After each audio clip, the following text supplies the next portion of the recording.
What is happening in Ukraine and what on the border between Ukraine and Russia, and what are you going to do about it? I have been in constant contact with our allies in Europe, with the Ukrainians.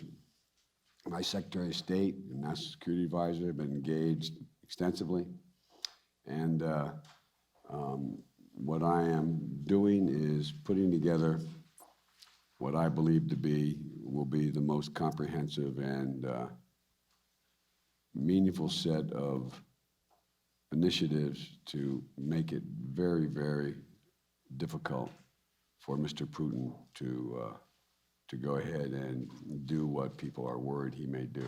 But that's in play right now. Vaccine mandates. Our vaccine mandates holding people back from jobs. Are you going to talk to Putin soon, Mr. President? Did you talk to Putin this morning, Mr. President?